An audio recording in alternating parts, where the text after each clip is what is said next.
Mark in the count. The swing arm now coming back as our countdown continues.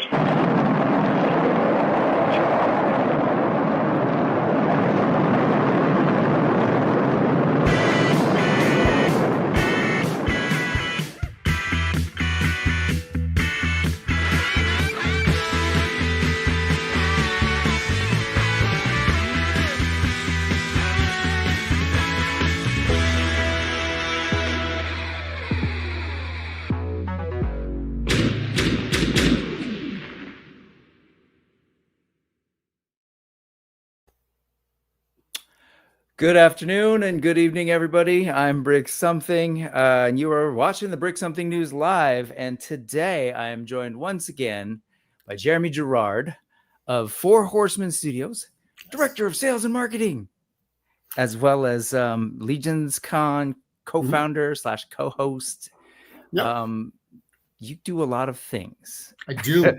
I'm definitely busy. Got a lot going on, especially at this time of year.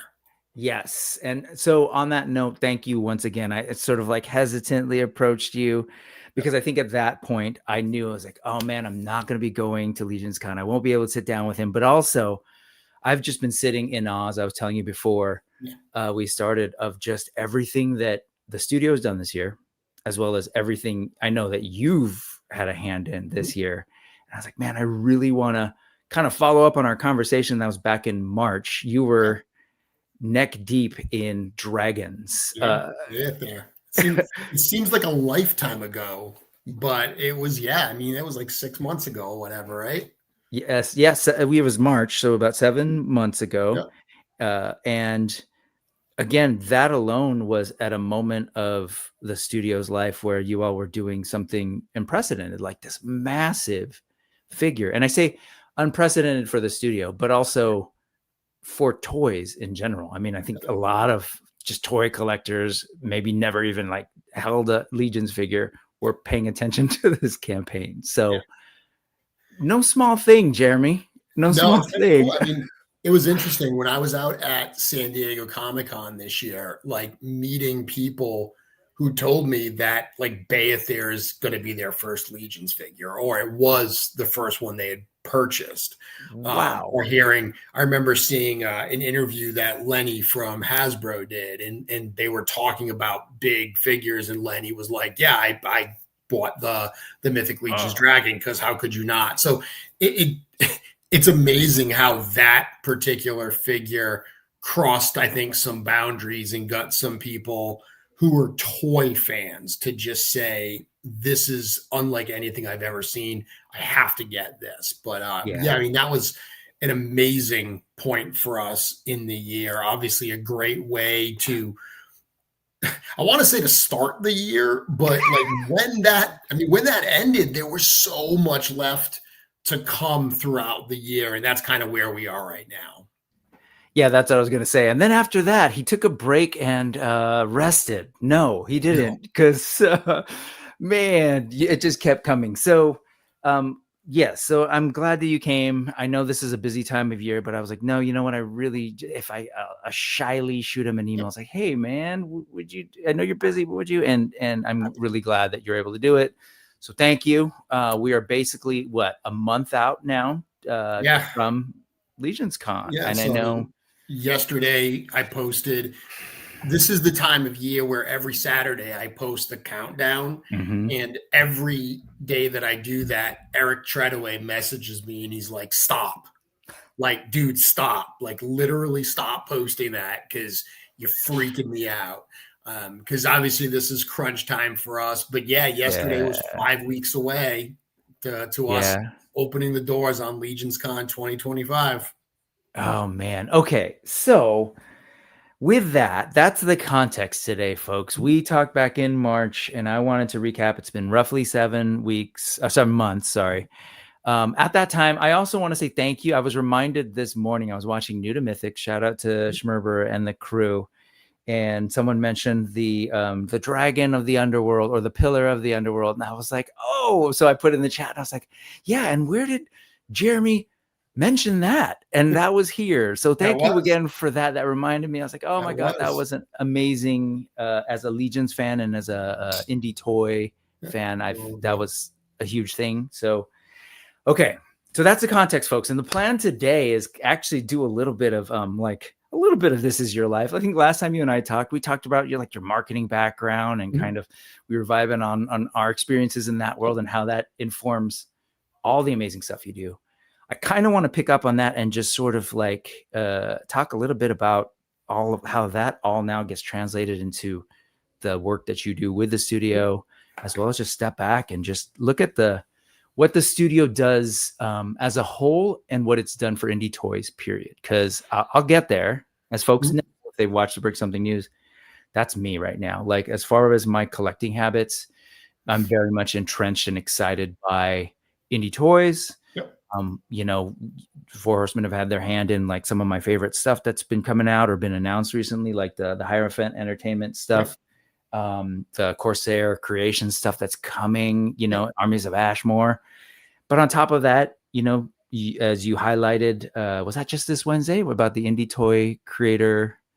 I posted that a few weeks ago. Yes. And then this past Wednesday, when I was really kind of doing a deep dive, I went through I once again posted all the indie creators. And, what I said on my show was, Joe Viteri and myself, who started LegionsCon, we had this idea back, I think it was 2021 that we started the Independent Toy Creator Showcase. And we just liked this idea of, because Four Horsemen Studios had this independent pedigree, started with, hey, we want to put out our own toys, our own IP. We're going to do it all ourselves. No entertainment, licensing behind it or something. We wanted to bring more of that in. And, this was a period where a lot of companies were getting started. There was a lot of companies that were independent that were starting to, kind of cut their teeth on that. And, look at the model that Four Horsemen had done with the Mythic Legions line and with Kickstarter and say, hey, that's a model that we can follow. But the fact that it's grown to what it has at LegionsCon, we have over 30 independent toy companies or creators when you count all of the individual Glios makers. And even if you don't count the Glios, there's 10 Glios makers. So there's still 25 independent toy companies that are there. So it's absolutely incredible to have seen that side of LegionsCon grow over the years. And, we've gotten a lot of people this year, a lot of independent toy companies that have contacted us, and they're just like, hey, we've heard LegionsCon is the place to be for independent toy companies. We really would love to get some space. Yeah, it's amazing. And I was looking at the list and listening to you this past Wednesday break it down. I was like, oh my gosh, it just made it that much harder that this year I will not be there, but I will. Like LegionsCon, if I can make it, when I can make it, I will be there. Because I agree with those folks. It is the place to go for independent toys for sure. And just great toys, great community. That's the other piece. Is oh God, we could be here forever, but it's what the studio does is amazing. But also the culture, I guess, and the sort of community it's in fostered and built up, I think speaks volumes, to the impact of collecting in general. So for me, as a person who I grew up, don't get me wrong, I love Hasbro toys, I love Mattel toys. I still I'm still really into Masterverse. That's my kind of last foot in sort of retail, these large company establishment, if you will, toys. But man, I look at joke classified stuff. I was just going, ape about it today about this new, these new figures being released. But I'm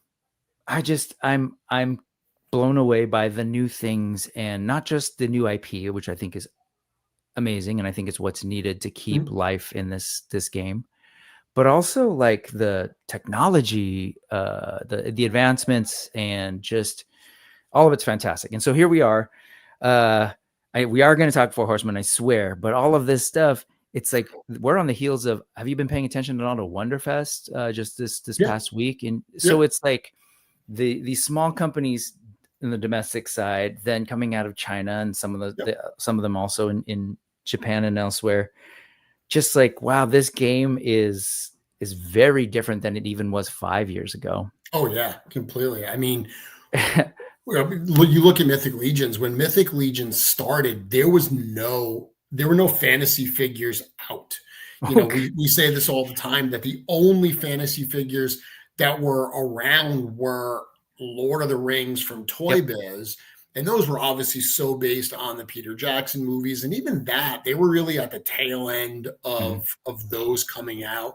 So there was just no fantasy figures available. And I don't want to say that like Mythic Legions paved the way for this, but in some ways you can't deny that it has. You know, some of these companies wouldn't be producing what they are producing without Mythic Legions. You look in the Chinese market right now, and the amount of fantasy figures coming out of that market, it's absolutely incredible. And, you know, we've got a few Chinese retailers that have long been promoting the line down there. You know, one of them actually had Rising Suns on display at Wonderfest this particular weekend. I know that the line out there has gotten that market excited for fantasy figures, and you see a lot of these companies capitalizing on that and putting out some very cool stuff. Yeah, I love it. I love you. You've said like, yeah, you know, you can't deny, like, you don't have to say it, Jeremy. I'll say it. Absolutely. Like Mythic Legions has paved the way and sort of like, I think really brought it back in a huge way. And I mean, think of like how many barbarian figures we have. I joke about like how many half naked people I have on my shelf with swords, but like so much has been established by Legions. And so Legions also as a line has been, it's 10 years. This is we just, you know, last year around this time, we're celebrating at LegionsCon, the 10th anniversary of Mythic Legions. And in that 10 years, it's covered so much ground in fantasy. Like, yes, there's knights, yes, there's orcs. You got trolls pretty quickly. Like, you had different scales, different sizes. Then there were like the wizards and the sorcerers and djinn. And then that's when I was like, my ears started like centaurs and like the species, the vampires, everything. So yeah, you don't got to say it. I'll say it, even though you kind of already did. But also, again, I got to highlight the presence and the example I think that Four Horsemen has done to sort of like, not just for that genre, but toys in general, has said, hey, it is possible for us to have 1, new things, 2, for those new things to be done independently, 3, for those new things to be at like the highest quality possible, given the state of the art and technology. And I think there's a way that we can build rabid fan bases around it that are just like really celebrating toys. So on that note, I know let's shift and talk to that community who I know are here today listening to us. So we didn't mean to ignore you. I got carried away. I'm just excited, but let's talk to the folks who are here watching with us. First in the chat is Brian Carr. What's going on? The countdown is on, Jeremy. Eric will say stop, but yes, we can't stop time. I always tell my students, time is my enemy and yours. Sorry, turn it in now. Freaks Figures is here. What's going on, man? Josh Brown of Josh Brown Customs, who will be exhibiting at the show, is here as well. Blake, what's going on? Recon Rage. Love to see it. He was here. He was on New to Mythics this morning as well. Brendan Higgins is here. One hell of a show. That's the plan. And again, sorry in advance if I ignore the chat. I'm excited Jeremy's here, and it's simultaneously, it hits all my geek, like the action figure part, the creative part, the like marketing design part. Like, can't help it. This guy who's had a hand in all the work that you and I kind of like big picture said was amazing. What's up, Trevor? He's shooting some cool stuff right now.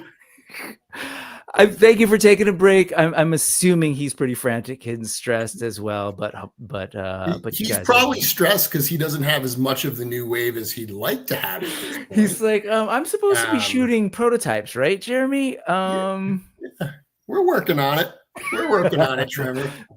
Oh man, I can imagine. When you said Eric was saying stop, I just imagine the frantic pace of things happening. There's some things happening, but it always comes together. It does. It always does. It's funny. I always tell a funny story that I remember going to the first ever G-Con. Mm-hmm. So, G-Con now is part of Mythic Weekend. It's the day before LegionsCon. But years ago, it was in the summer, and it was kind of a replacement for San Diego Comic-Con. And the first ever G-Con, many people think it was Beyithirr, was actually Soul Spiller. The first ever G-Con for Soul Spiller. I was invited to the studio to show off some customs. And I remember getting there, and they had been the team had been at the studio until 3:00 in the morning painting prototypes. And I don't know why, but Fallon Frostbow, she had something on her forehead, and whatever was there was a letter or something bled through the paint. So Sherry was painting Fallon Frostbow. Her spot of reveal got moved in the presentation because Sherry was down the hall repainting it while they were presenting. So I'm always that's the benchmark for how bad, how last minute we could get. We've never gotten that close. So to me, we're winning at this point because we've never gotten that close.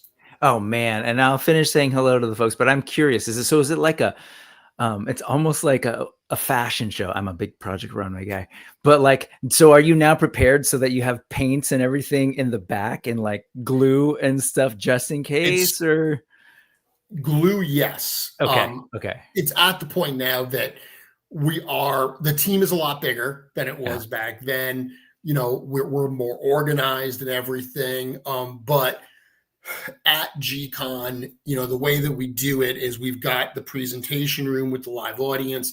Behind us, there's what is going to be the Four Horsemen store during LegionsCon, but Joe Vassapolo sets everything up in there. So he'll be there Thursday night with all the prototypes, setting everything up. But we do have glue in there. We do have stuff to repair things should there be some kind of break. And there often is. These are 3D printed prototypes in a lot of cases. So that certainly happens. But he'll get that stuff all prepped to make sure that they're ready for their time on camera. Okay. All right, let's finish saying hello to the folks. JMax77, what's going on, man? Good to see you. We've got Charlie Squared here. Hello. Nolan is here, so it's officially a toy show. This guy, what's up, Wholesome Warlock? Jordan, all hail the CEO. Am I missing something? Are you? Who? They like to call me that. It means Chief Enabling Officer. Oh, gotcha. Which the Mythic Enablers. Accurate. I'm not sure if they coined that, calling me the CEO, but it simultaneously worked as a joke about the work I do for the studio and in marketing with the Chief Enabling stuff. I haven't even thought of. So is Horseman is it technically an LLC or? Yeah, it's an LLC. Okay, gotcha. So you do have a board, I guess. You have to on paper. We have a management, a leadership team. Yeah. So, anyways, whatever. Just a random thought occurred to me. Yeah. That's how my brain works. Captain McKay Random, what's going on, man? He responsible for doing some awesome stop motion stuff back in the day of your guys' figures. This guy, Eric Miller, what's going on, EM? That's the other thing. And if I'm hoping to remember as we move along, what I've noticed this year since last you and I talked is that the crew seems to be growing. There's more and more people coming on and helping out as the work grows. It's pretty amazing. What's up, man? Rick Jones, hello, good to see you. Got to hang out with Rick yesterday at a toy show. So I make time for myself. That's my self-care. Got to hang out with some friends and look at toys yesterday in San Jose. Christopher Bouchard, thank you so much for the super chat. He is saying, hello, Brick and Jeremy. Enjoying the new Cosmic Thraxian Scout, and I hope to be at LegionsCon in 2026. Nice. You and me, both, Chris Bouchard. I gotta confess, I'm slow rolling these guys. Yeah. I've opened 5, and I wish I could say that it's some intelligent way to savor the moment. It's more that life is ridiculously busy. But man, Ox Crew. Yeah, it's definitely an elevation for Cosmic Legions, and that's certainly what we're hearing after 3 waves that were great, but were had a lot of similarities. Ox Crew's definitely you learn as you go. Much of that wave one cosmic stuff, which influenced waves 2 and 3. There are things that have been around for a while, and one of the things I'm sure we'll talk about is, as a company, one of our strengths is we're small and we're nimble and we learn as we go. So, inevitably we learn stuff in those first couple cosmic waves, and you see the benefit of that knowledge in a wave like Ox Crew. And the reaction so far has been amazing. Yeah, it's funny to me because reminder to all of us that Mythic Legions has had 11 years now of existing. Yep. And so what's Cosmic? 3? 5 now. Yeah. Yep. I mean, it's like, if you think about where Mythic was in year 5 versus where they're like, it's hard for sometimes people to think about it from those terms. But I will say, man, wave 1, I loved, like, but anyway, they're great. Yeah. Cosmic Legions was teased for the first time ever at G-Con, actually, or actually at that point it was LegionsCon because it was 2020. Mm-hmm. So 2020 was the virtual year because of COVID. Right. That's right. And we did G-Con on, I think it was the Friday. We still did G-Con. And that was when we revealed the Alithia wave. And then the next day we did a virtual LegionsCon where we had different panels, and we closed it out with a Four Horsemen panel. And one of the big reveals was some teasers for Cosmic Legions. Now, we didn't actually put it on sale until the following year, 2021, in like August or September. But we're really at about 5 years that line has been around, only in hand for 3, 4. Yeah. I mean, anyway, it's fantastic. Some of the things that you're doing now with it, including it's the small things, Jeremy, the details, I mean, come on, it's pretty amazing what is happening. But yes, thank you. Who else is here? Ender Shadow is here. Hello, man. It's the longest roll call ever. But yeah, there's so much to talk about. Twizzler19 is here. I'm going to start speaking through Allison. Hello. Awesome to see you. Thanks for hanging. Look at this. Hierophant Entertainment is actually here. Again, you all are helping other people do amazing things. Thank you for that. I appreciate it. Yes, I will. And especially for the folks, thank you in advance to everybody who's helping me get some of the stuff. Ray Black is here. Good to see you. This guy, another buddy who I got to hang out with yesterday. What's up, Nick? Thanks for stopping in. Solo Sinner is here. He's used to it by now. I missed that, but I'm going to keep going. Quip is here. He's used to stuff being last minute. Yes. Oh, I'm sure you have plenty of work to do in the meantime as well. That guy, man, amazing. We keep him busy. Yep. And he still manages to do these shows, these streams, and really just bring the community together. Sure. What's up, Quip? Good to see you. And Kevin McCoy. Hello. I think I've gotten through all the folks who are here. Awesome. Jeremy, let's talk. Let's do a little bit of weird. This is your life the last year. The last 7 months, even. Yeah. Okay, let's move us over here. And this is where you and I were at. I think actually we were kind of talking about as it was closing out. Yep. And then I just want to, highlight again what a huge deal that Beyithirr campaign was. Yeah. Yeah. I mean,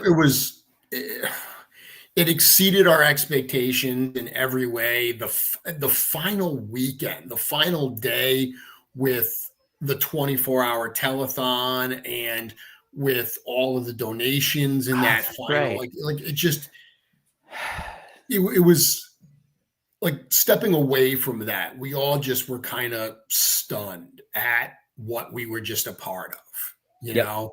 And it's like this community, whenever you think you got it figured out, whenever you think like, okay, we got this dialed in, the community just comes up and surprises us with how amazing and supportive they are, allowing us to continue to do this stuff. So, I mean, the Beyithirr campaign was so overwhelming, and I guess it's appropriate because so much of this year was based around that product and that campaign and everything.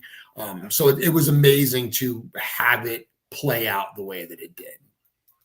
It was great. And on top of that, I got to highlight, like, so you as the director of sales and marketing, it's like, well, what does that really mean? You know, Dad, what do you really do at your job? So of course you're sitting back here thinking about, with, you know, a couple years ahead, figuring out how you're going to communicate all this stuff to your market and help prepare them and help them understand like everything. Like I found that buying Legions is kind of, and indie toys in general, is a little bit of an education process for a lot of collectors in terms of how you buy, right? The rhythm almost of your like sales season, and, you know, when we pre-order, we can pre-order directly through them, and there's the cons. Like there's a little bit of that. Sure. That said, that's education and communication. That's part of what you do. I'm also looking at this kind of stuff here where, you know, I remember like, oh, it wasn't this one, sorry, but that's normally where you kind of tell the story and that thing. And so there's storytelling involved. That too.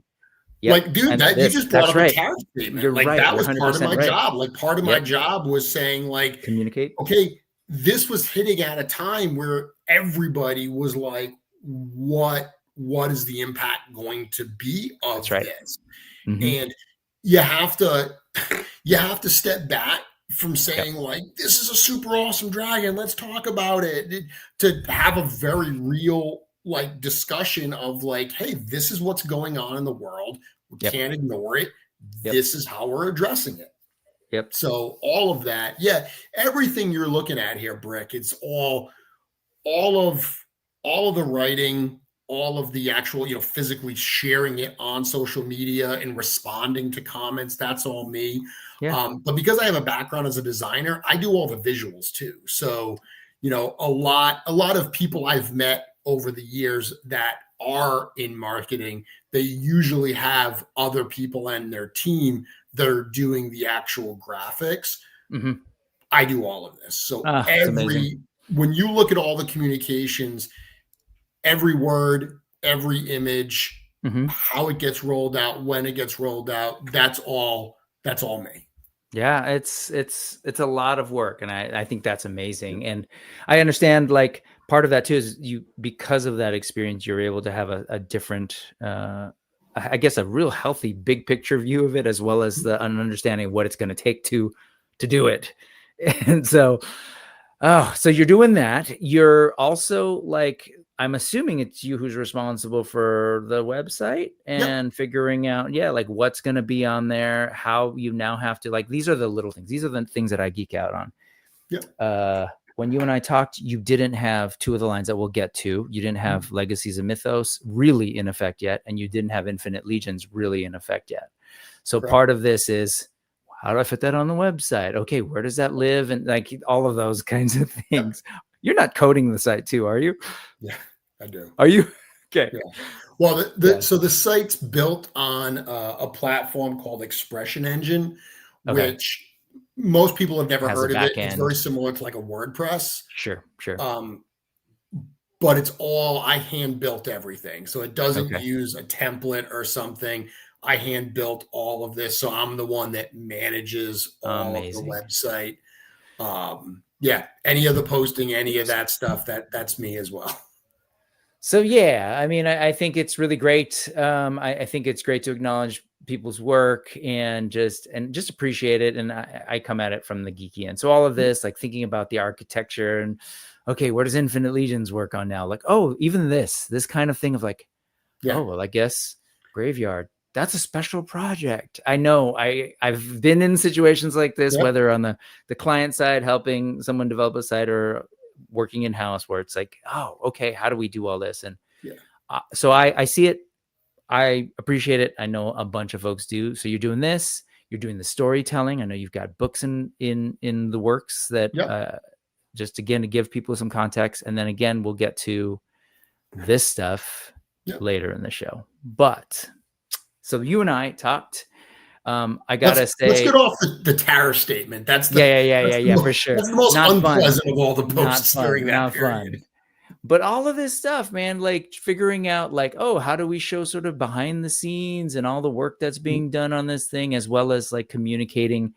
I know it's always hard, especially mid-campaign, where you're like, we haven't completely locked down this figure yet. I remember kind of watching it from afar, and you're kind of announcing the name, and then there's the speculation game, and then you have to, sometimes, I don't know, reframe things if they get a little too far afield or whatever, but it's always fun to watch. So so this is where I think you and I really ended our last conversation.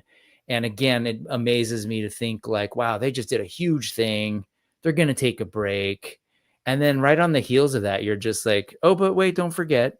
Like, and I saw this as I don't know if this is right, but I saw this as a reminder that like we were so stuck in the minutia and the moment of Beyithirr that there was this bigger picture story thing that was happening with Beyithirr. Yeah. And so I'm assuming like it's a funny thing to end, because you effectively ended a story arc, the first big, huge story arc that so many of us got used to in Mythic Legions. And now moving forward, I guess last G-Con, you kind of took a look back canonically, timeline wise, and we're like, hey, let's go back to the beasts and the legendary beasts. But I'm excited for what's going to happen next month, because I want to know what this next story arc is. And we can put a pin in that, and you can smile, just smile. But just, I want to highlight for folks like the fun balance that you get to do of like, what's coming for the next couple of years to a certain extent. And you have to remember, okay, well, where's everybody else at? Where's our audience at? And how do we craft the ride that we're all going to take together as this thing unveils? Yeah. Well, it's funny because you said something earlier where you talked about, all like the breadth of the line, and, the knights and goblins and skeletons and centaurs and jinn and everything. And what's been really exciting working on this next wave is really once again realizing how little surface area we've actually scratched when it comes to fantasy. Like there's so much that we haven't touched on yet. And we have been so focused on this first story and kind of the rules that we set. And what's very exciting is, if you read the stories we've shared so far, talking about Beyithirr, there's part of the story that we presented at G-Con last year was there's this like massive earthquake. And suddenly the people of Mythos, there's like a mountain where there never was one. And all of a sudden they look up and there's a dragon. Well, the most recent mythic wave we did, the Horror of Einsamau, in the epilogue to that story, there's an earthquake. It's the same one. Like this is a key moment in our story that is going to have ripple effects. So we're starting to see this and how this one event is really opening up our world. Beyithirr just very slightly introduced it. Horror of Einsamau was kind of knocking on the door, and this next wave is kicking that door down. We're really going to start to see, okay, here's a little bit of an expansion in what we're seeing. So it's been very, very exciting to be working on this next wave and know all the stuff that's coming and trying to pace ourselves and not, plan out that ride, like you were saying. How are we going to roll this out? How are we going to roll out the narrative? How are we going to roll out these new additions to the realm of Mythos? So on that note, and we'll continue sort of where we're at, but like, do you all like do, generally speaking, if you, I don't know what you can share, how you can share it, but like, how do you meet? Like, do you sort of like, hey, this is a story meeting, this is a marketing conversation, this is a, you know, checking on, like, what's that like, generally speaking? So when it comes to story, it's Eric and myself. Okay, so the two of you get together. It's just the two of us. We both work from home. Like, I mean, I'm in Rhode Island, the studio's in New Jersey, so I clearly work from home.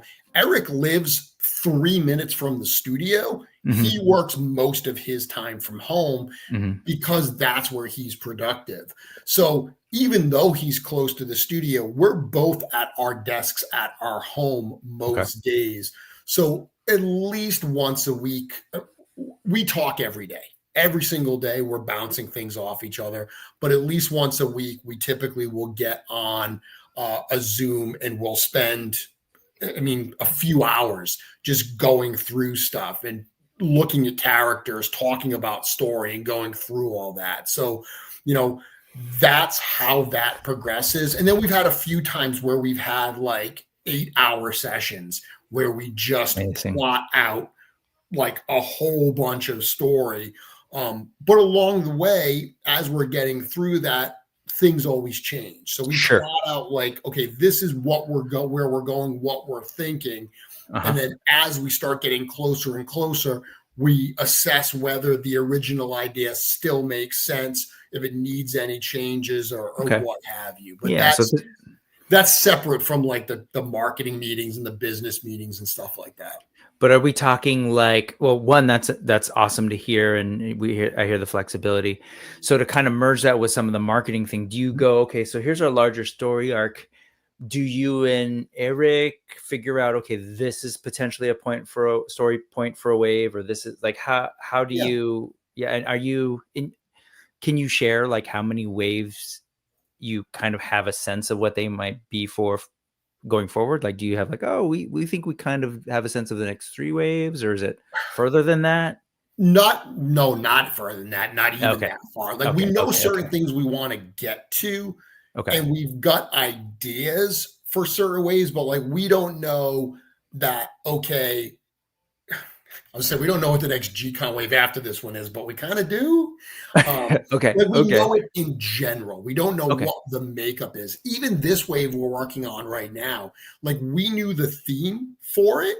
We knew like in general what story elements we had to introduce, but we didn't know what the lineup was. We didn't know what kinds of characters were going to be in it. So as we start getting closer and we talk about the story, it's a combination of what story do we want to tell? It always starts with the figures. It's got to be cool figures, right? Right.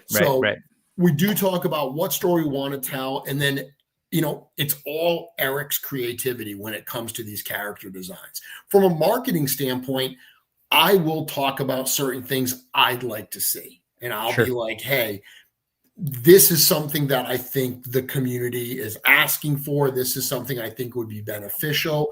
You know, there are times where we'll even just look at characters. I look at something and we'll toss out ideas and stuff, and Eric will be like, oh, that's super cool. And it'll get worked into the characters and everything. So there's a good amount of back and forth, but at the end of the day, there's very much an element of an artist creating art. Eric is sitting down and he's vibing. He's just deciding what he wants to do, what kinds of characters he's inspired by for these particular waves.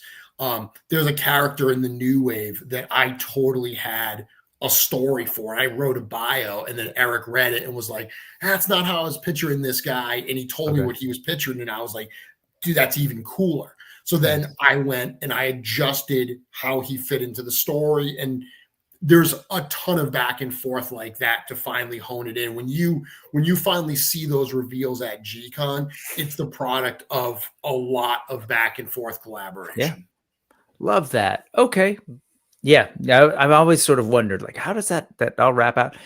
how does that all happen? How does that play out? But then I'm assuming at a certain point you're like, great, we're talking about story for Mythic. Oh, by the way, we don't forget we've got a Figura Obscura to work on, or our Cosmic Legions, and so it's like, whoa. So we plan out balance. The entire 2026 schedule is done. Like we already know, Mm-hmm. everything we're doing in 2026. But I mentioned earlier, I said that we're nimble, like we're flexible and stuff.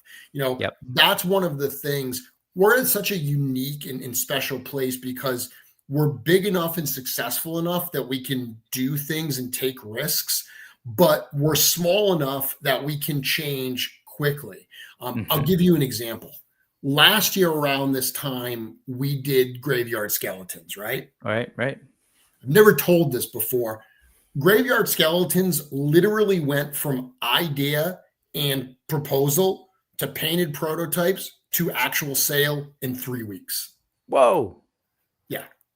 It was literally us having an idea and saying, hey, this would be really cool, kind of bouncing it back and forth, refining the idea. They were very easy figures to paint, so paint happened really fast. But that's something I always look at, and I'm like, what other toy company, like one of those larger toy companies, there's no way that they could conceptualize an idea and have it on their website ready to pre-order in 3 weeks. So even though we have the 2026 calendar fully ready to go, like it's fully fleshed out, I guarantee you that at the end of 2026, something will have changed. We will move something around, we'll adjust something, but we do know what's coming. Even if we don't know the makeup of every single wave, like I'll have a wave on the calendar. I may not know what characters are in it. I know what figures there are. I may not know what characters in some of the big waves, but I know that it's a wave. Yeah, that's wild. I brought this up earlier, but yes, Brian Carr saying Eric and Jeremy are the tag team champions of Mythoss. I love that. We work very closely together. I did an interview about this a while ago. I've never met somebody who creatively I vibe with the way that I do with Eric. That's awesome. You know, we're about the same age. We grew up in a very similar socioeconomic background. You know, we played with the same toys, watched the same shows and everything. So we come at this with a very similar set of references. And I cannot tell you how many times, like, I propose something and he's like, dude, that's exactly what I was thinking, or vice versa. We were just working on like a special figure for next year. And I put together the layout for it and I pitched the color. And he was already like rendering it in that color. He was like, dude, I kid you not, that's exactly the color I was thinking. So that's great. Yeah, we definitely work really well together. We're very much on the same page. And I mean, it's no secret, dude, I love Legions. I love Eric's vision. So I'm coming into it just to like do whatever I can to help realize that vision and breathe more life into it. And I think that kind of a working relationship has been very, very fruitful. That's awesome. It's so great that you all found each other and that you have this situation. That's awesome. And the 3 weeks thing is kind of crazy. The other piece of that is you're right. You guys are nimble because of your positioning and, you know, the size of the company, et cetera. And also sort of like, I guess the commitments that the company has compared to say like a Hasbro or Mattel, but also you're also large enough and have a track record established where you know what you can actually pull off and produce, and you have a relationship with factories where you know you have a good idea. Like not everybody can come up with an idea in 3 weeks.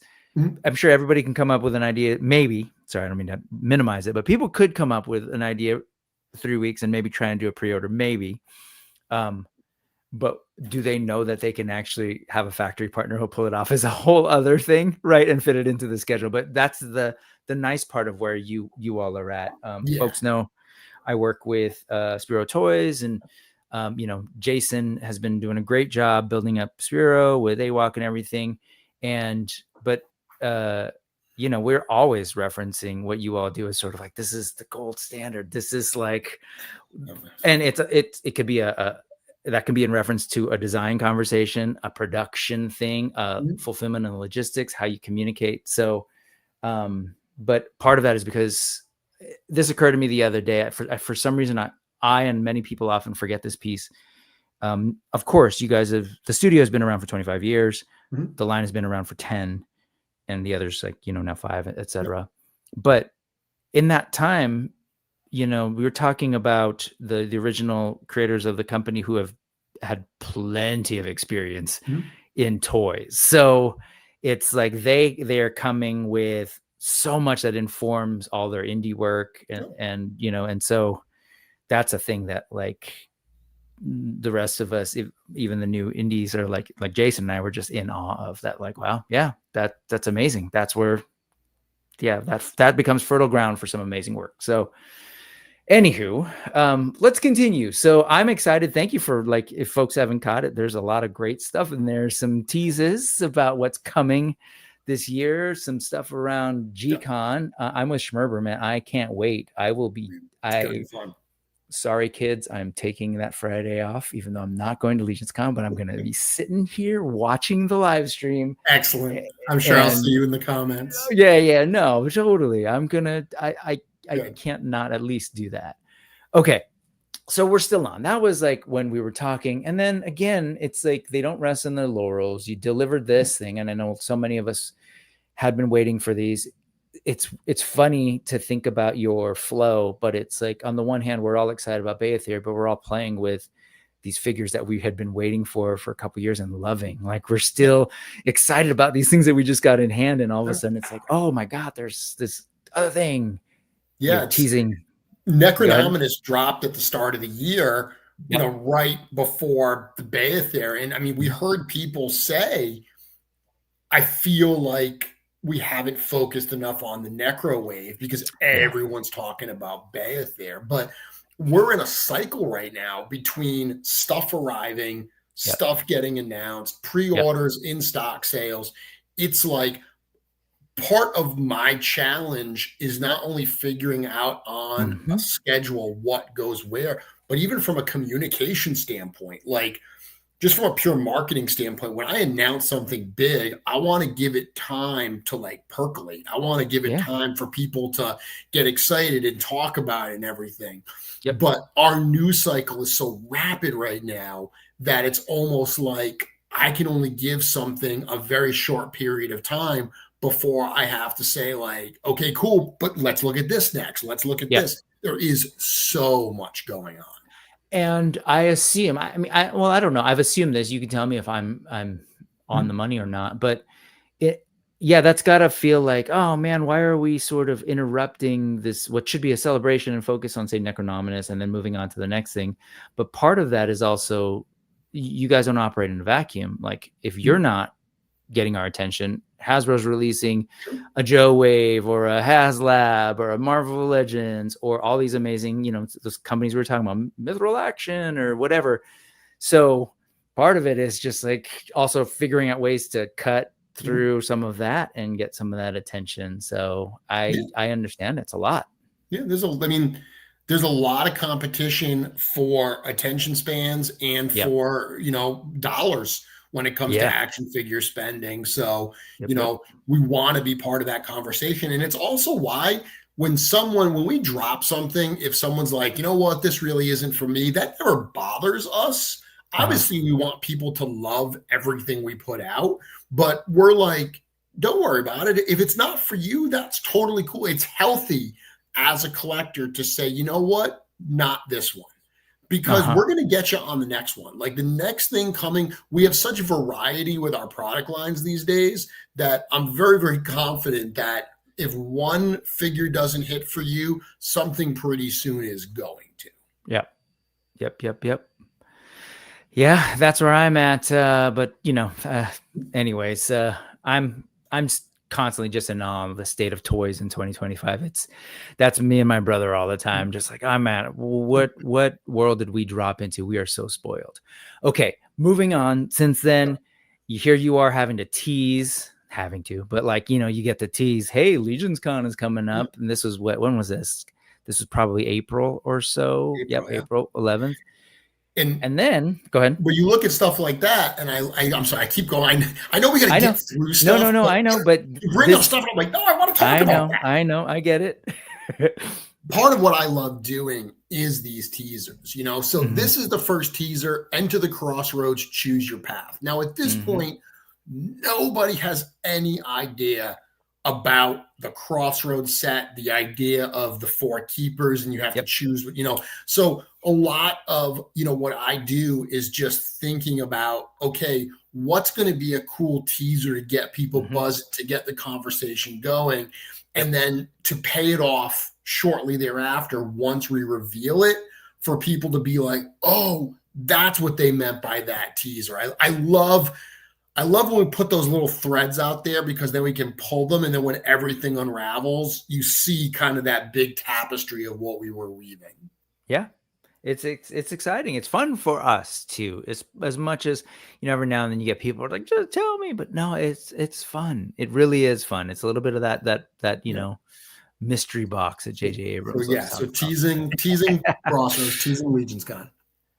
And again, we should move, but like all of a sudden you're, hey, guess what? Four Horsemen is doing modern military stuff with exclusives for cons. Again, don't want to minimize it, but we do got to move.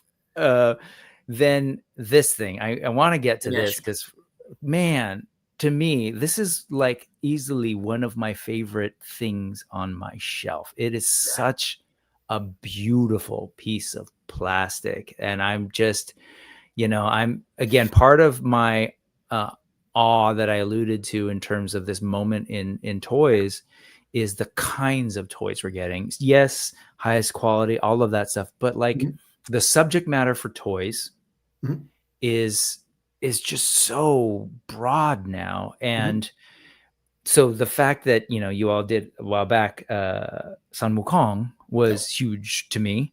And then here we are with Ganesh, and I was just like, and it's not even a, you know, it's Four Horsemen. So it's not by any means a phoned in version of a Ganesha figure. It's we researched it, we looked at it, we talked to folks, and it really is such a beautiful offering. So I wish we could spend all sorts of time, but I got to say, this is part of that juggling that you and the team do in terms of like, yeah, we do fantasy figures, but we also take the time to do this Figura Obscura thing that is just so fun. And I guess what's the word? It's a great container to be able to do some really creative toys. So in the amount of feedback we got from people about this figure in particular, people that were genuinely like appreciative, like, thank you so much.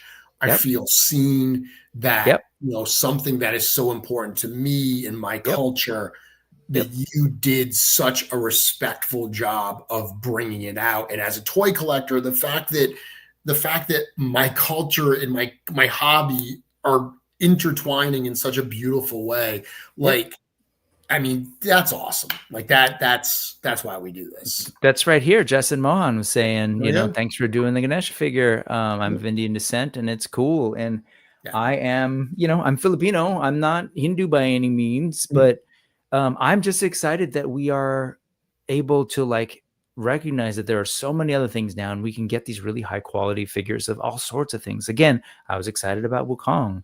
I was excited about Red Death, or like, you know, like a Father Christmas figure. I'm just like, wow, that's cool. And it moves and swaps with my Legions figures like that.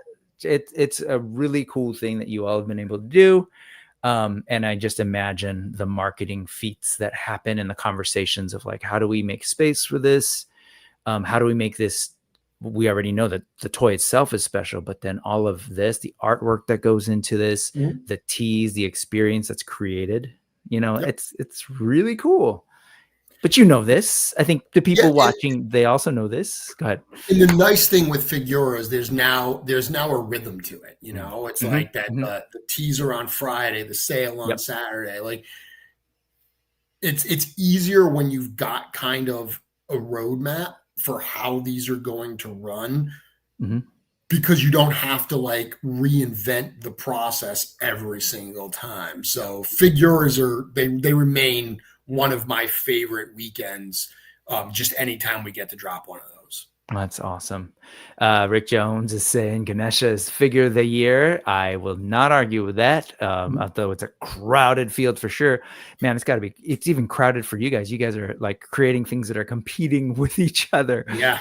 In my opinion, lot of stuff the amount of stuff that we've shipped this year, it's going to be interesting to see, the reviewers that do their top 10s, where they're going to hone in this year, and, which of ours will hopefully make some of those lists.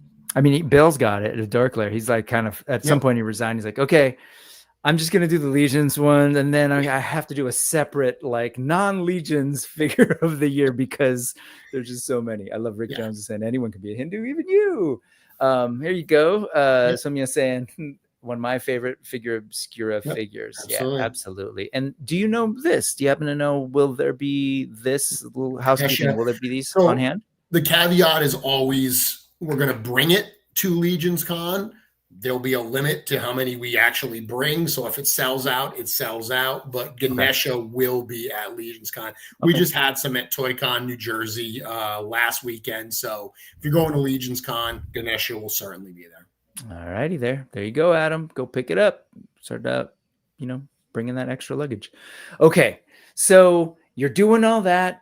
Remind folks, like in the meantime, that Beyithirr thing, like I forget about this. It's being produced. It's being worked on. Like it's amazing to me to think of all the layers. Oh, it's in process.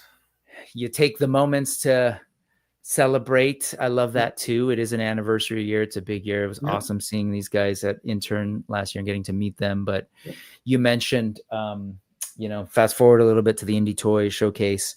I didn't mention this earlier, but I will say, I think it might have been on Mythic Customs this Wednesday. I put in the chat. I think in many ways, the Four Horsemen really sort of made the indie toy scene what it is today. And because of their work with McFarlane and then moving forward, I mean, let's remember McFarlane had some experience in going up against sort of establishment brands like Marvel and DC at one point in Starting Image. And so there's a little bit of that vibe there.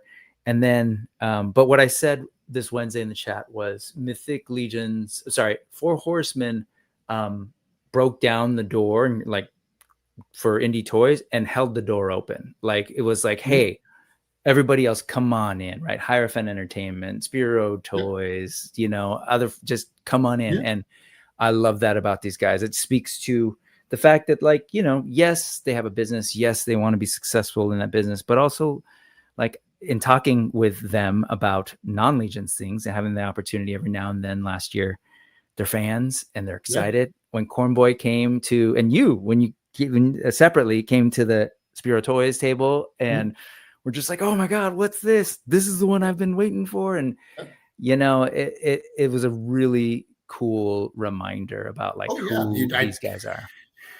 I backed I backed the Sparrow, the Kickstarter for the larger figures. Yep. I never done any of the smaller figures just because I don't collect that scale.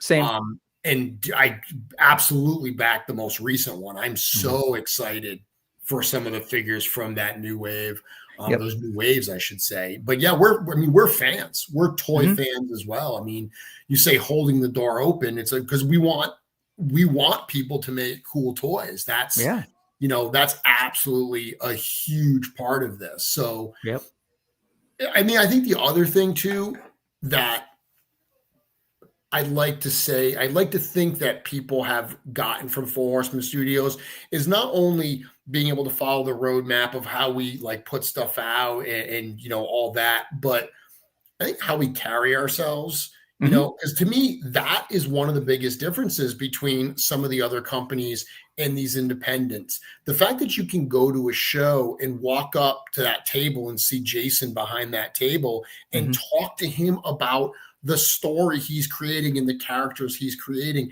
that kind of accessibility with independent toy companies is unprecedented. To love a piece of art and be able to engage with the artist in that way.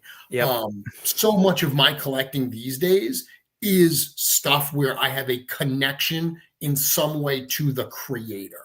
And I really think that is what is so exciting about kind of how these new toys are being released. Yeah, agreed. I'm with you. And you said it on Wednesday. You said when we created LegionsCon, we wanted to create the kind of con that we would like to, attend. And so you're collecting, like, I want those toys. I love what they do. I want them in at our show, and it's been really cool. So, and it's not just you. I see it in Cornboy. I see it in Eric. I see all three of these guys.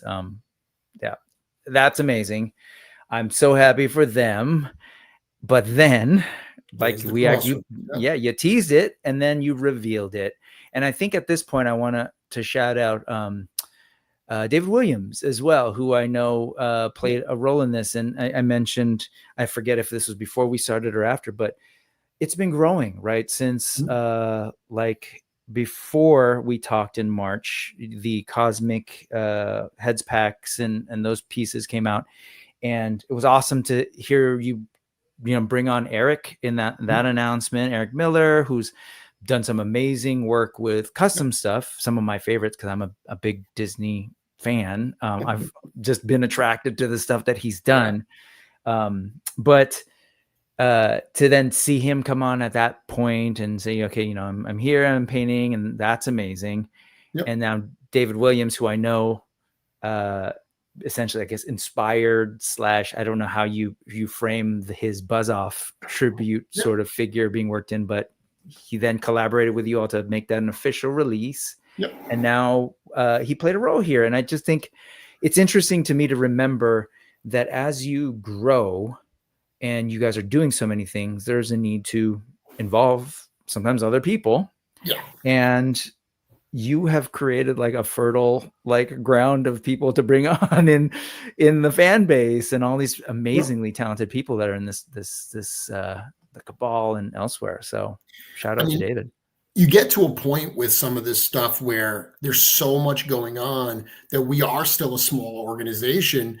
So you've got to bring in help, and rather than, I don't know, putting out a call or something like that. Like, there's so many talented people that we love as people. That's one of the things too, is like, dude, they're talented, but they're amazing human beings. So it's like, I love David Williams. I love Eric Miller. It's like the chance to work with them is super, super exciting. So in this particular case, Nate was in the middle of some deadlines. He was crunching on something. And when I wrote the story for the Crossroads Keepers, I was like, you know what? I really imagine this like illustrated kind of style, which Nate could certainly do. But you start to think to yourself, okay, let's just say Nate can't do it because he's too busy. What's plan B? And then you realize that plan B is freaking awesome as well. And you're like, oh, I'm going to work with David. David's going to do this stuff. So yeah, David did all of the artwork, and then I did the packaging layout. So I took Nate's, it's so much of what we do is collaborative. Nate has a packaging layout that he gives me. David gives me his artwork. I bring the artwork in, I lay everything out, and then to finalize it, I give it back to Nate. Nate puts the finishing touches on it, gets it ready for print, and then there we go.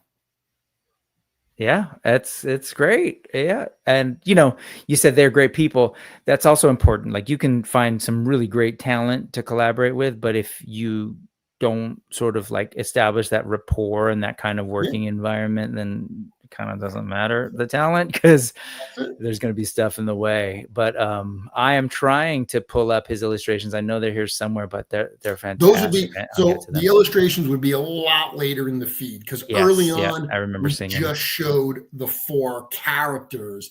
And then it wasn't until somewhat recently that we showed those illustrations.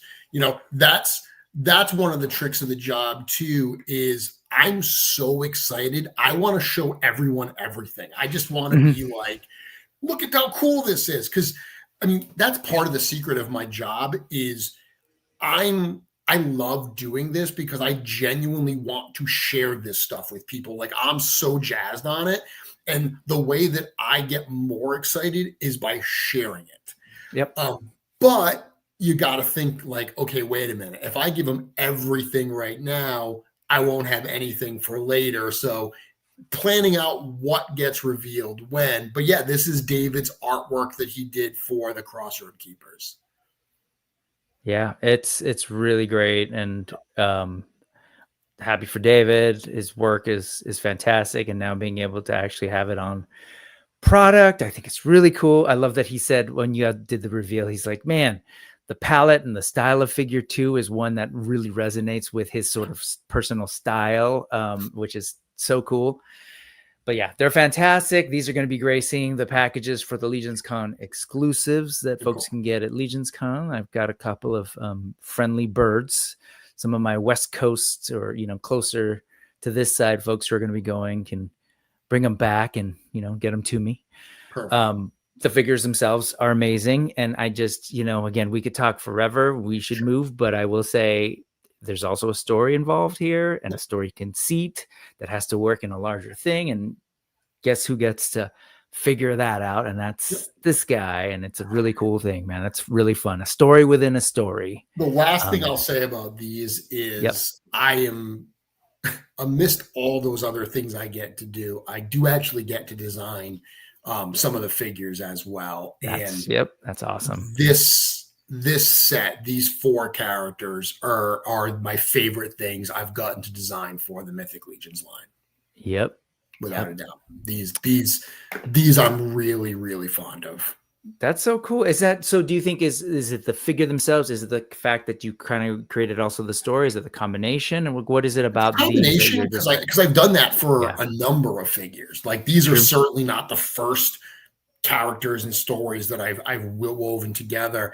I think it's the kind of story, this like dark fairy tale fantasy thing is just right up my alley. The look of the figures themselves, just everything about it, just being able to work with David on it. Every step of this particular project has been wonderful, and the figures themselves just came out so incredibly stunning. So everything I get to work on has a special place for me. I'm sure, but you got to have these have a special. Sure, these are my favorites. Yeah, they're beautiful. I can't wait to have those in hand. I'm sure they're going to do really well at the show. People are looking forward to it. Man, and we haven't even gotten through most of it. We're still, May right now. God, what was that? Yeah, May, and then the summer hits, and we're getting through this. And then you guys have to, if I'm remembering, you had to remind us because last November, that was wild. So I've only been to LegionsCon, and I got to do it right. I got to do intern for a day. You did the whole time. And I got to be there for LegionsCon, but I was there at the G-Con celebration of a big anniversary celebration where they did Beyithirr. And so a lot got lost with the Beyithirr announcement. Our eyes glazed over, but there was like an RPG that we'll get to, Infinite Legions, Legacy of Mythoss, all of which became more real in these last 7 months. And so one of them was here when you're figuring like, oh yeah, we know this is coming. I'm assuming it's like, okay, we have to, at this point, remind folks, re-educate them. And then you eventually did the reveal. And that was a fun thing as well, because it was so different. On the one hand, people were like, oh, they're going to reveal the one figure. It looks like Faden. Okay, cool. And that wasn't it at all. You ended up showing us 2 figures. And even saying it that way is minimizing it, because really what it was helping us understand this new format, which is a collaboration with other creatives to bring their stuff into the world of Legions. And I'm assuming, are you also the person who's kind of working with, is it Brad doing sort of the video work and planning all that stuff? Because that's kind of a new element. Brad, so I consult on that, but Brad is so skilled with that stuff that it's not like he needs a lot of oversight. He's got such a wonderful vision Oh, sure. that for the most part, we're having some initial conversations early on that I think are more about him wanting to just have someone receptive to bounce his ideas off. But he's got such a great vision for this stuff that he really runs with a lot of that. You know, that video for the video we released for the Beyithirr, and then the video that we released for this. Those are two kind of longer form videos we did this year. And those were very much his vision. And so forgive me for those of you who have, don't know what we're talking about. I didn't provide context, but Brad Treadaway is now working, who is video production, like that's his background, is now working with the studio to do video content. And so I guess when I asked if you consult, like, so I understand that he's totally equipped to be like, okay, I'm going to create this video, but I meant more so like, I'm assuming you had some hand in saying, okay, we should probably have a video for this reveal or for this kind of thing, or do you work together on like where it makes sense to provide video content? So we went to go see the person that we collaborated with on Infinite Legions, Matt Dowdy of N.E.W.S Design, the one who created Faden, and really runs kind of the Glios universe. We went to go spend an afternoon or a day at his studio in Massachusetts, and Brad came and documented it. And there was just such good footage. Like, I don't even know what we were going to do with that footage. He was just recording it. I don't know that he knew what the end result was going to be. We talked that it would be cool to have some way to document Infinite Legions projects, but this being the first one, and the reason we started with Matt was because he's such a friend that we knew we could be experimental. And like earlier when I was talking about Figura Obscura having like a process that we just like, that we just run the plan. We need to get that plan for Infinite Legions. We need to say, like, what does an Infinite Legions launch look like? This was us establishing that. So we talked about wanting to do it, and then it's just a matter of Brad recording everything and seeing what comes out of it. Okay.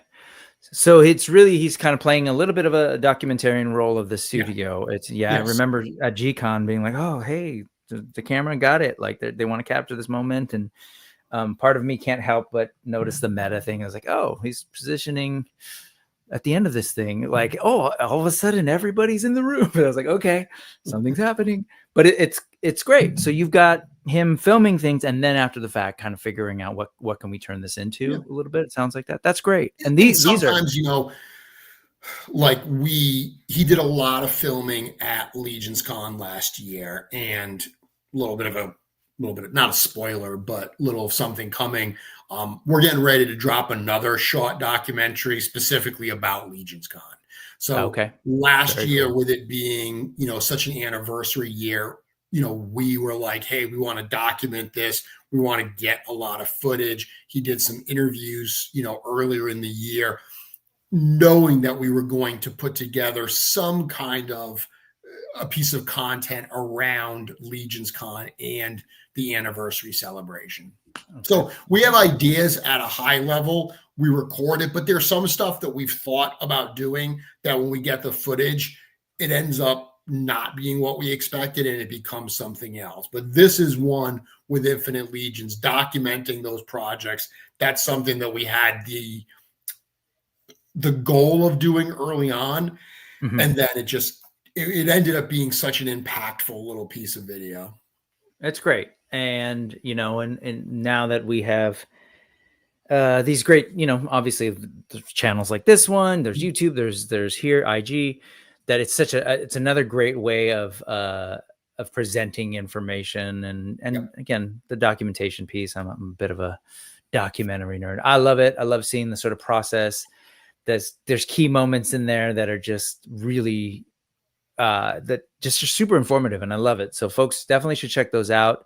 I think I missed it here, but there's also the piece of that where there's this sort of like intercompatibility with these parts and the Glios figures. Like so much of the just really great solutions. I love it. And I believe would this have been the point where you sort of coined a term for the system, right? Is it that Legions build system? Right. Was that Yeah. in here? Yeah, I thought I noticed that Yeah, for the first time in this. And we probably use that phrase because I've been using that phrase for a while in talking about Infinite Legions. I mean, Infinite Legions has been something that we've had in our heads for the last, couple of years at this point.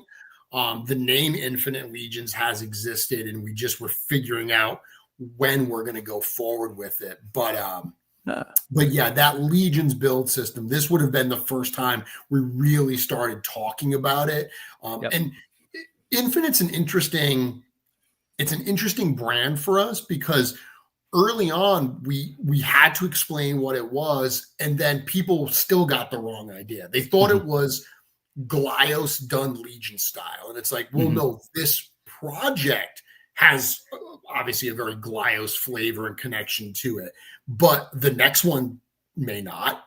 The one after that may not. Like, this is not just us doing 7-inch figures of Glyos characters. Like you said earlier, this is a collaborative type of project that we work with different creators and artists to bring their particular characters or art into the Legions format. Holding the door open. Yes, absolutely. Once again, holding the door open for other creatives. I love it. That's great stuff, man. I mean, we could keep going. You teased Einsamal, and then you gave us Einsamal. And if folks didn't catch it, this was amazing. Oh, speaking of, allow me to do this because the mayor was actually here. Yes. He couldn't stay, but he wanted to say hello to you. And I say the mayor because he actually got a little bit of a tribute. That was a pun if you didn't catch it. A little bit of a tribute in this wave, which was awesome. So, but this wave, let me tell you, this is meant to be. So G-Con reveals the sort of, I don't know what you call it, the major wave. Flagship. What do you call these? So traditionally, these mid-year waves for quite some time, these were the all-star waves. That's right. They were the all-stars. So the mid-year wave was always like reissues. And then, we would do like a couple new figures with the PowerCon debuts. And then All-Stars 5+, we did, a bunch of new figures. And then, All-Star 6 was a continuation of Necronominus. So over like a few years, the All-Stars wave was becoming less and less about just a couple reissue figures, and we were breathing a lot more into it. And, I've talked before that we got to a point, and this will be a great segue into Legacies, but we got to a point that we were like, I don't want to reissue these figures anymore. Like, these figures that we made 10 years ago, they don't reflect our current kind of figures, and for everyone that got the the All-Star 6 wave in, if you open a Clavian or a Beyithirr Shadowhorn, those are fun figures. But if you compare that to a Thrasis or a, Sir Elijah, it's like, these are night and day style figures. So the ability for us to make sure we're always putting our best foot forward. That's why we said we've got to rethink the way we get older characters out. And that's where Legacies came from. But it also allowed us to look at that mid-year wave and say, okay, this doesn't need to be a wave of reissues or just repaints. Ashes of Agnandor that came the year before was largely all repainted parts, which, by the way, we did that because Eric was busy sculpting a dragon. So we very practically had to say, hey, Eric can't sculpt a whole new wave because he's focused on the dragon. So that was a very practical way for us to be able to still produce those products. But this wave, a mid-year wave, and we heard a lot of people say, this doesn't feel like a mid-year wave. This feels like a G-Con wave. And that was what we were going for. We wanted this to introduce new ideas, new characters, new races, and all of that. New size. Yeah, I was gonna say, like, this, it very much feels like this could have been a G-Con wave, and effectively now, and I guess there's no commitment per se, but this changes the rhythm a little bit of how things fall in Mythic Legions, at least for this year. I don't want to make you all commit, but this was a huge wave, and I've heard people say, like, it was also a little bit different in that the storytelling was a little bit more self-contained, but if you all missed it, Jeremy did share that the earthquake that happens in this story moment is the same earthquake that that leads to the continents rising and Beyithirr, I guess, awakening. And so there is still the connection to the larger thing. It's a little more self-contained. I noticed that Crossroads also kind of has a way to sort of be contained. But this very much felt like, to a lot of folks, this was a wave. I remember, I'm forgetting who exactly, but someone said, hey, if this was my first Mythic Legions wave, like this could be someone's like very first, like most remembered Mythic Legions wave, because there's sort of like a finite story, there's key characters, and there's such variety in it. So you already pointed out, you introduced in this one not only new characters, not only new story moments, but new form factors, new body types. What do we call them in Legions speak? New scales. Thank you. The imp scale. And on top of that, even though we got this taste in these amazing things with Ox Crew, this was the first time in Mythic Legions where we're getting sort of the props and the accessories. And I by no means want to minimize it, but we should move. But man, this was amazing. And here's a bear. They're so popular. I mean, the cosmic diorama like sets, or accessory sets, were so well received, and so many people said, I really hope you do them for Mythic Legions, that it all just kind of went together, where we created some of those pieces to go with the imps, and then it was like, well, now we've got these larger scale pieces, let's throw them together, do some different paints on them, because they are things that people are going to want multiples of for displays and for dios and photography. So it all fell into place really nicely to be able to introduce that here. An aside, that you've got a lot of the customizers and accessory parts, people that build kind of like that, this cottage industry that's risen out around Mythic Legions, and they're all going to be there at LegionsCon. And I remember someone saying, man, now they're going to cut into those folks' business. I was like, no, if anything, like they're just kind of upping the possibility of what other customers can then step in and do. If anything, this is an encouragement to do more. Like this, to me, I look at this and that bar, all that does is like make people wonder, well, where's the bar? Well, where's the, and somebody's going to step in and do that. We know they are. And I think, I mean, I don't know if that's an intended thing, but it's a wonderful sort of like aspect of this whole ecosystem y'all are creating.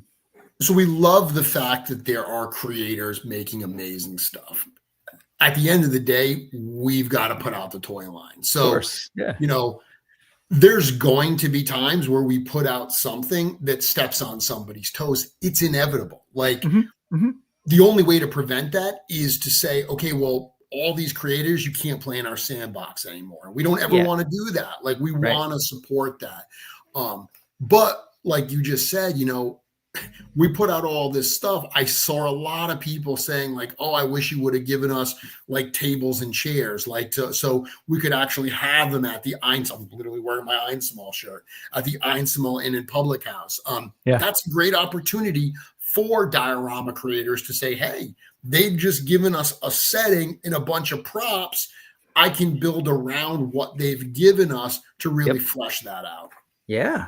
And, to go back a little bit, people to look at David Williams illustrations and go like, or Trevor's photos and be like, what would the crossroads look like? Yes. And anyway, it's amazing. I love this wave. I keep wondering when you're going to start putting out waves that I don't have to go all in on. But so far that hasn't happened. Well, this is the point, because this year was really interesting in the sense that because we had Beyithirr, it's crazy to say that we went light at the start of the year, but if you look at the offerings we had, like, we did the book with the Silver Knight, very small. Yep. We did the Cosmic Head Packs, very small. Yep. Ganesh, one figure. So we intentionally knew Beyithirr was going to be so big and so expensive that we had to ensure that the stuff that we surrounded him with was small. But now that we're in the second part of the year, that is really where we had to put our foot on the gas. So we saw the Einsamal wave, and then just everything else that has come since then. It's been like we said earlier, a flurry of items arriving and new drops, new pre-orders, new surprises. Yep, that's a perfect segue. Let's put that foot on the gas and do the zoom for the last couple of months.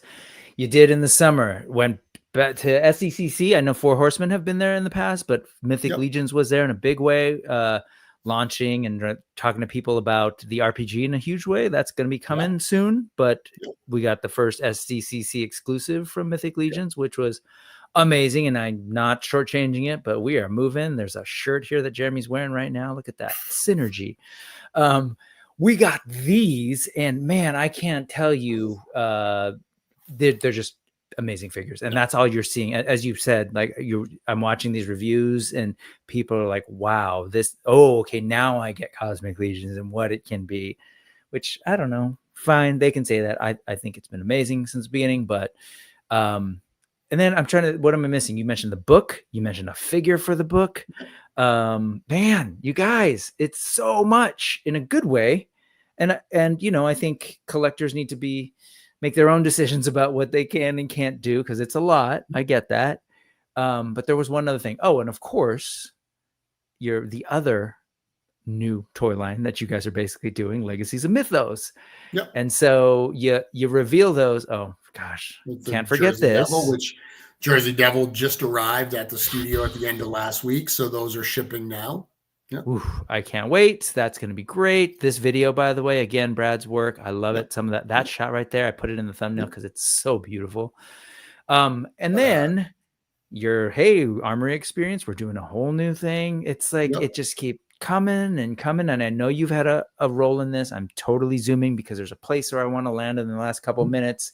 But these figures are amazing. I absolutely love them. I love the new innovations and the neck piece. I know that's old from Valiant Knight, but more and more it's just like, these things can emote and, two great move. things.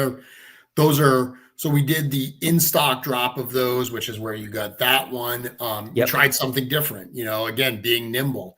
We've got, do we do an in-stock sale where it's a fixed number, but it's immediate gratification? Do we do a pre-order where as long as you get a pre-order in, you're guaranteed to get them, you don't got to worry about going out? We said, hey, let's do both. So the pre-order for that Legacies Wave 1 at Four Horsemen actually ends in a few hours, 11 p.m. Eastern time tonight. So the reaction to those, we're talking about the reaction to Oxcrew, the reaction to Legacies has been absolutely through the roof. And you've got Scaphoid up here, bit of a surprise announcement last week that everyone was so excited about Legacies 1, wondering what was going to be next, how long it was going to be before we see more Legacies. And we didn't make people wait very long, because Legacies Wave 2, which is Scaphoid and Sir Valgard, they'll be at LegionsCon. Yep. So that's what these are. And they'll be available after, but with minus some of the exclusive pieces. Some of the parts. This is amazing. This tuberculi piece, the wings, like that combination looks so good. Yeah. I struggle to find limits with what you do because everything is so good. You've got the second figure, which is the first time you're getting someone called stilts. He comes with stilts, but we're getting the lower body as sort of an add-on piece to further expand what you can do with these figures. This is really great. I think it's a really great solution to, you already shared that at a certain point, you phrased it a little strongly that, we don't want to really re-release these old figures because we've come so far. This is that perfect solution, right? Let's revisit those figures, but with all the new things that we're doing, take advantage of all the, everything, the paint, the And sculpt, articulation, I can soft tell you, goods. Eric, oh man, he has been so excited working on Legacies. Like if you look at that Urzok figure and you compare, Oops. like if you compare that first Urzok or the original evil armor to what's on this new one, you can see the evolution of the design elements and how we translated the old to the new, and being able to go back in as an artist and say, okay, I want another crack at this, knowing Yep. what I know now, having the resources I do now, I want to do this again. And that's exactly what he gets to do with Legacies. So good. So good. And then, of course, again, another moment for you all to celebrate the anniversary. When is the actual anniversary? It was just last week, or? Yeah. So September 23rd, I believe it is what we call Four Horsemen Day. So that's the day that the company was actually incorporated. Got it. Awesome. Awesome. Awesome. Awesome. You do amazing work. That was a lot just to get through the last 7 months since you and I got to, check in and, and again, shout out to you and the team. I didn't even talk about Nate's amazing work. That's the other thing. I will say this little anecdote. I've gotten the chance to speak with Nate on a couple different occasions last year and the year before. So that was kind of cool seeing him in G-Con intern for a day. I pulled him aside at one point, visited his table, and we're just talking. I was like, so I was there at G-Con, and I was thinking about all the work that's happening in the new lines. And I had to think of you because of my background and go, wow, you've got a lot on your plate. I'm assuming you've got to not just figure out, okay, 4 new lines. You've already clearly worked on some logos and stuff, but now like, what's the look of each line? He's like, yep, you're right. And then I was like thinking, and then there's a dragon, which is a whole other design dilemma and question. So shout out to Nate because and everybody else that you brought on to help with that, because that's a lot of work and it's never phoned in. It's just never phoned in. So, and I want to bring up a couple of comments before we close out by talking about what's coming up in the next couple of weeks. But first, there was a super chat. I wasn't ignoring you, Brian, and thank you so much, man, for doing the super chat. He said, Four Horsemen rock because they're fans of toys and also want the toys for their shelves. If you haven't gotten a LegionsCon ticket, do yourself a favor. It's a huge party with great toys and amazing people.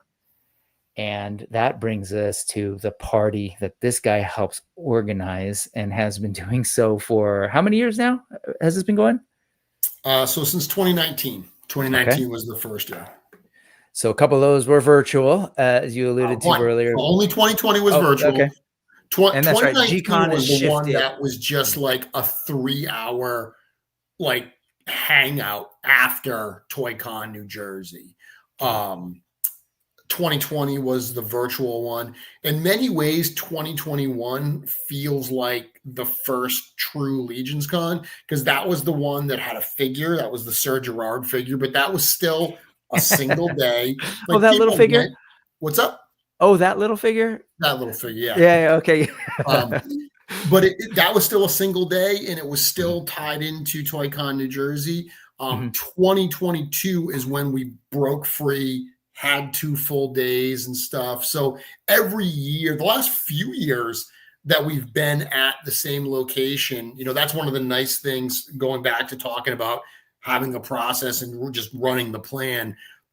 We changed venues every LegionsCon for the first like 4 or 5 years. So it wasn't until 4 years. So it wasn't until we got the Hanover Marriott, where this will be our 3rd year there, that we kind of got into a groove. Because even last year, we changed a bunch of stuff from the first year we were there because we learned things. This year is very similar to last year because we had that first year that we learned stuff. We put them into practice in year 2. And now in year 3, we're like, okay, we're going to tweak some stuff here and there. But by and large, we got down what we need to get down. So, but yeah, I mean, it's exciting. It's like we said, 5 weeks away. I cannot wait. This is without a doubt our busiest and most stressful time of the year, but also our favorite. There's no substitute for this. That's awesome. And you know, like I would like to, I thank you for being here during this busy time. So I'm not going to go much longer, but I will let's end on LegionsCon and say that's coming up. If you happen to be in the area or you can make it there, you need to go. Like, I know that's funny from someone who's not going this year, but this is to me where toys are at. Like I'm a big into the indie thing. I love the community that's sort of developed around toy collecting that is, beyond just like, oh, I consume these things and love them, which is not a bad thing, but the makers that have come out about this, you yourself, we kind of glossed over that, and go see the last episode. We talk more about it, but you started as a fan who was taking your Mythic Legions and customizing them and taking full advantage of the pop and swap and the painting. And so like that's part of the culture and the playability, I guess the play factor of these figures. You go to the show, and everyone who I've known that's gone there, that because there have been some folks who aren't necessarily into Legions who go and check it out, and they're blown away by the uniqueness of this show. You walk around, you see people doing parts for the stuff, soft goods, full-on customs that are just like some of the most amazing tribute figures or just original creations. You got people doing art and coloring books of these things. Yeah. I mean, there's like all sorts of things going on in there. And then people showing off their customs. It's like it's an art show.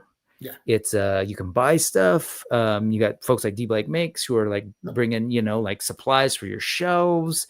It's pretty amazing. But I was just going to say, for me, and we kind of hinted at it, the indie toy showcase, and I don't know, do you still have that? Is that image that you shared on Wednesday where it just had all the logos? It on site. No, it was just something we put in our Instagram. That was, to me, that is what is, that's where it's at. Like, so forgive me, I'm not saying that you go there and you get everything that you want to know about Four Horsemen figures, and that's amazing. Like, oh, I should say this for those of you that are going. I learned, and I didn't know this until I was there. I was like, man, I wish I'd actually stood up and gone to the bathroom during G-Con, because then I would have realized that the setup of a lot of what's going to be on display is already sort of being put together out in the hallway.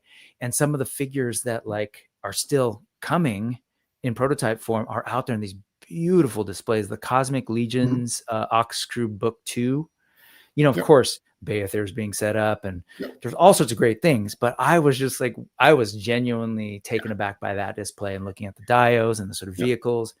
So go to the bathroom, folks. If you're there, go walk around, just sort of see, get out of people's way, realize the team and the crew are working really hard. You know, don't get in their way, but snap pictures, take a look, admire. There's amazing things happening there. There's magic happening there. All those displays will also be in the hallways all weekend. Like they will. While we're doing G-Con, certain members of the team are setting up the life-size statues. They're setting up all the dios out in the hallways. But yeah, that stuff's all there. Just to go back real quick to something you just mentioned about, like, you know, it is, I always say it's part art show, part family reunion, part, you know, toy show. But last year we had, because we always get first timers, people that are there for the, you know, for the first time. And last year, two people that came, you know, Robo of Robo Don't Know. He came for the first time, and he's obviously known us and known Legions forever, but he's never been a Legions collector. He's always famously said, "Oh, the line's so big and so deep, I'm intimidated getting into it." We also had Wade from Unparalleled Universe, who was there as an exhibitor, and again, got some Legions figures, but has never been like a hardcore Legionnaire. And both of them had such an amazing time that recently I saw that they were doing a video together, and they were kind of doing like an either or type of thing.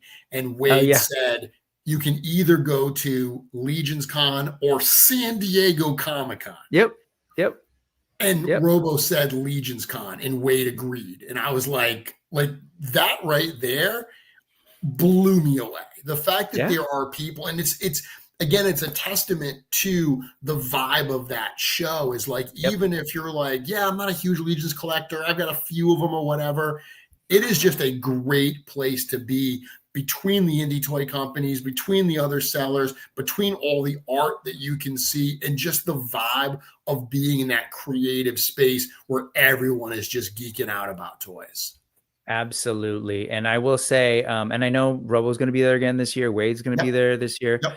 But for me, that was huge too. Being there last year, I'm there for the anniversary. I got to do intern. I got to see the Armory experience for the first time. I got to see Beyithirr announce all of these things. But on top of that, like I got to hang out with people that I only know online, that I've, been streaming with, hanging out with, talking with all the time for the first time in real life. And then like and on top of that, I'm an intern and like, oh, I'm in this thing with Robo. Like one of the first conversations I had was with Robo and D-Amazing. And I was just like, hey, this is weird, guys. This is amazing. We're all here to celebrate. We're geeking out. But can I just say, like, thank you both for your content. And I love what you do. And they were there. Dan Larson was there. Man, the list goes on and on, between Two Sentinels, the Toy Daddies, like Wade, folks were all there. And of course there's Trevor and Bill and everybody's there. And so at the end of the day, everyone's super accessible. Everyone's super warm, and we're all just in this celebratory phase because we're super giddy. And if it's anything like last year, I will tell you, especially that Friday, man, we were buzzing. Oh yeah. It was like, oh my God, Beyithirr. But then it was like, but all the other stuff before that. So that's what I was alluding to earlier in the, if you go out into the hallway, yes, they'll be on display.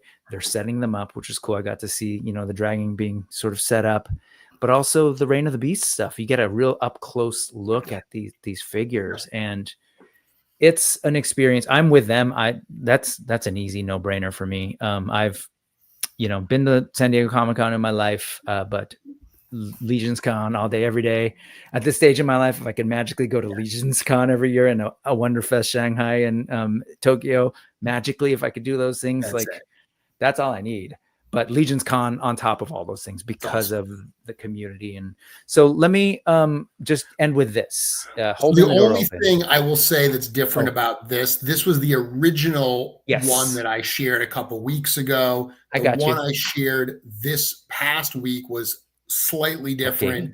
The middle exhibitor in the second row is Meta Travelers. They are not going to be at the show. But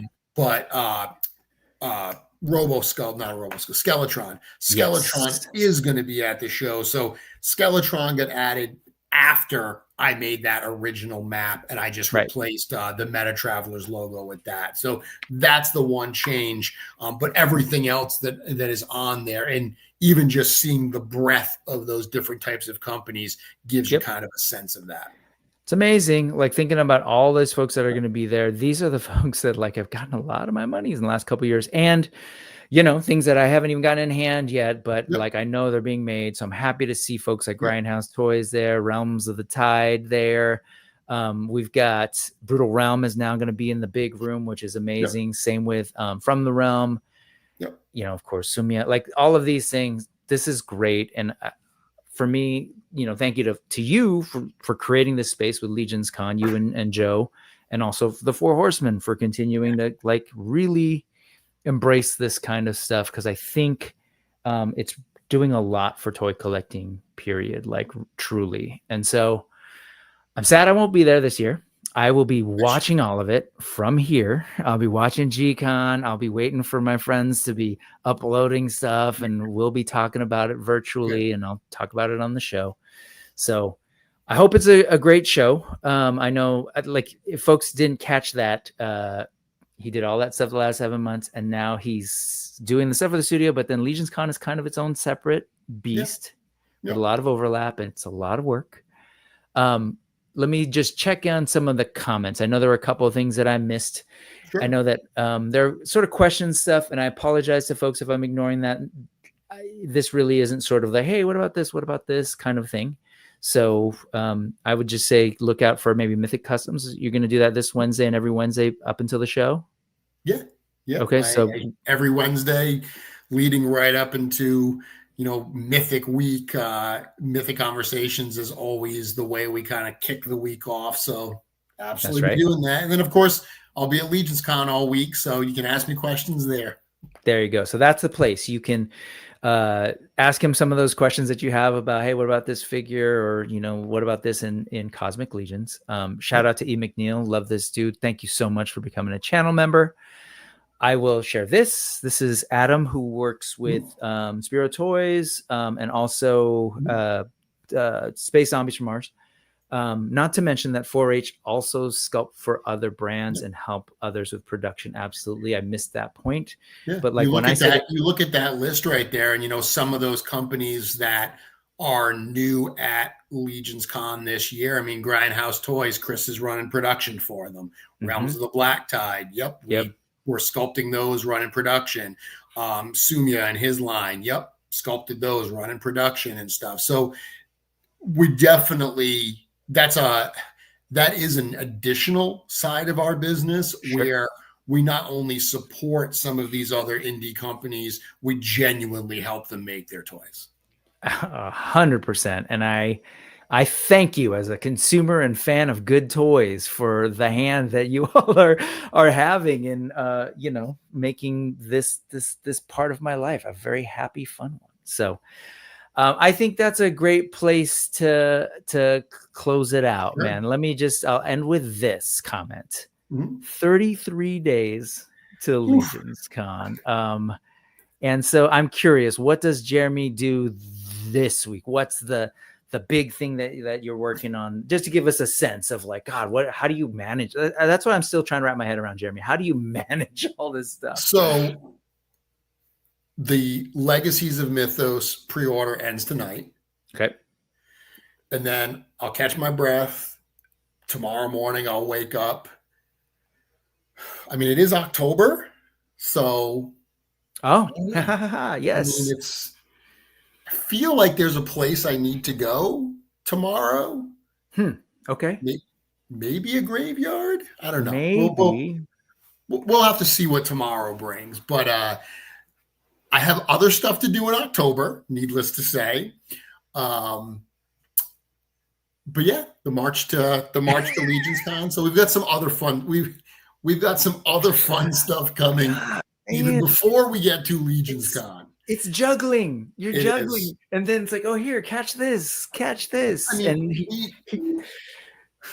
if you think about years ago when we were just running Mythic Legions, it was such a different environment, because now we are running Mythic and Cosmic and Figura. But last year we introduced Graveyard, which went from being hey, this is a fun idea, let's just do this one-off. And then as we are prone to do, we do something, we have so much fun. We're like, how can we do that again? Like, this is cool. We want to, because it opens up new creative possibilities for us.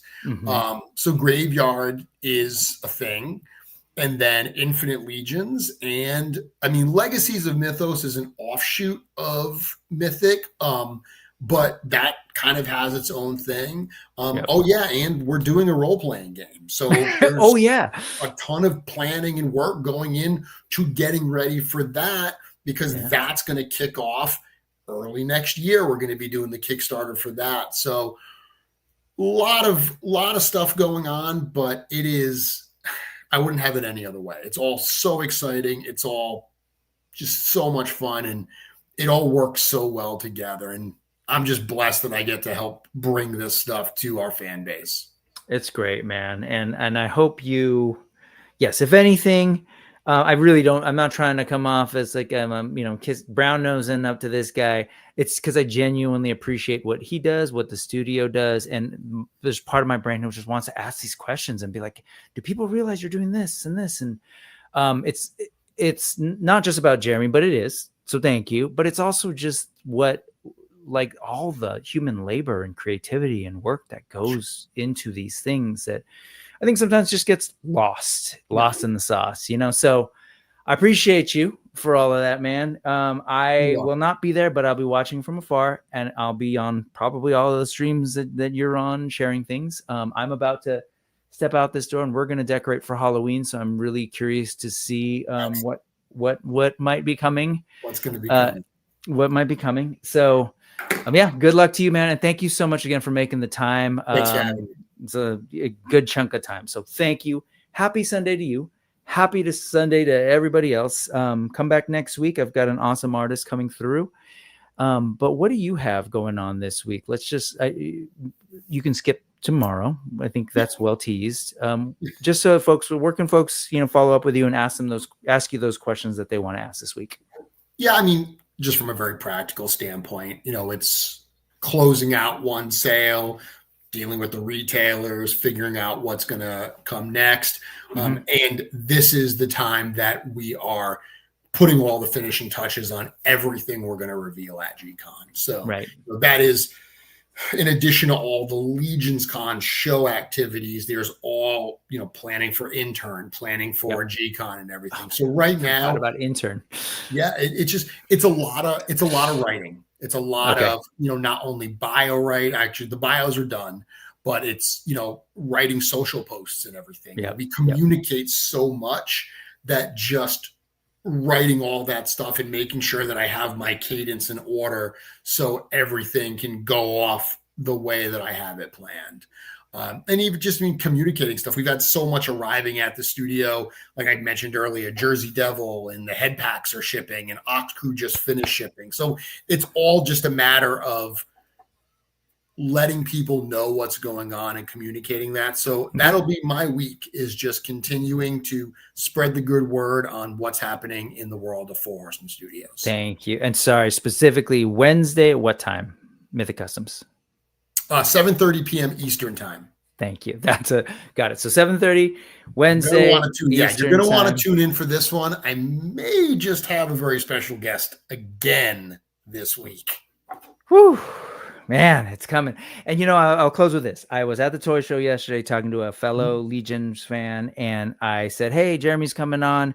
And yeah, part of me wants to tell him, hey, man, can you slow down and go easy on us? But in hindsight, no, don't. Keep it coming. As I've shared, I appreciate all the stuff that you've been doing. And what I also said at that, what's wild to me is that it's always at the quality that it is. So keep it up. You guys have figured something out. We're fans. And with that, let's go ahead and close out. Thank you, Jeremy. Thank you to everybody who came by to watch. I'm going to go ahead and start playing some music, and then we're going to get out of here. So good night, Jeremy. Good night, folks. Bye, everyone. Bye. I should do it. No, not your music. This music. Bye, everybody. Again, thank you, Jeremy. I'm clicking end stream. Thanks, everybody. Bye-bye.